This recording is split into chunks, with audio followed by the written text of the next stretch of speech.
Yeah thank you sir. Thank you so much. చాలా హ్యాపీగానే ఏదో కొత్తగా ఉందండి ఈ ఫంక్షను. మా విశ్వప్రసాద్ గారు మా సినిమా వాళ్ళందరికీ కూడా ఒక different political and software and cinema మొత్తం అందరినీ కలిపి ఒక మిక్స్డ్గా ఒక ఫంక్షన్ అరేంజ్ చేయడం నిజంగా కొత్త ఎక్స్పీరియన్స్.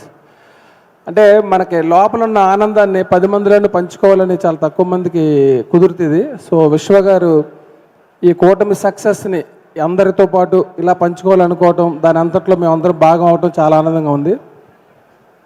నిజంగా మేము కొన్ని సినిమాలు చూసేటప్పుడు ఫస్ట్ డే మార్నింగ్ షోకి వెళ్ళి ఒక ఎక్సైట్మెంట్తో సినిమా చూడాలని, అలాగే మన కళ్యాణ్ గారి సినిమాలప్పుడు కూడా చాలా ఎక్స్పీరియన్స్గా ఉండేవాళ్ళం.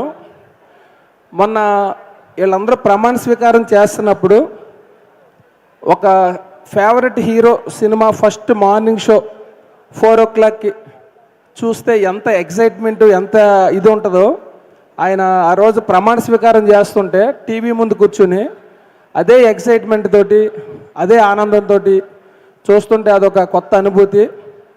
సో ఒక ఫెయిల్యూర్ తర్వాత సక్సెస్ అనేది ఎంత ఆనందాన్ని ఇస్తుంది అనేది ఆ రోజు ఆ టీవీ చూస్తున్న అందరి కళ్ళల్లోనూ కనిపించింది. అది నిజంగా చంద్రబాబు నాయుడు గారు పడిన కష్టాలు, అక్కడ మన అందరి కళ్ళలో ఆ రకమైన ఉద్వేగం రావడానికి కారణం ఏంటంటే సక్సెస్ డైరెక్ట్గా ఊరికే రాకుండా చాలా కష్టాల తర్వాత వచ్చిన సక్సెస్ కాబట్టి ఇంత గ్రాండ్గా అందరూ ఎంజాయ్ చేస్తున్నారు. సో మా ఇండస్ట్రీ నుంచి వెళ్ళి ఆయన అంత పెద్ద పోస్ట్కి వెళ్ళినందుకు చాలా ఆనందంగా ఉంది. సో కళ్యాణ్ గారి ద్వారా ముందు మా ఇండస్ట్రీకి ఇంకా మంచి జరుగుతుందని, అలాగే అసెంబ్లీ చూస్తుంటే ఇందాక అక్కడ మాట్లాడుతున్నప్పుడు ఏదో ఒక కొత్త అనుభూతి.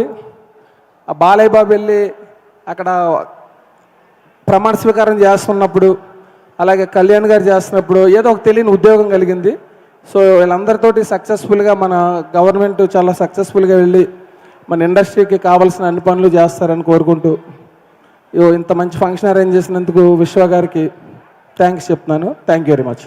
థ్యాంక్ యూ శ్రీవాస్ గారు, థ్యాంక్ యూ సో మచ్. ఇక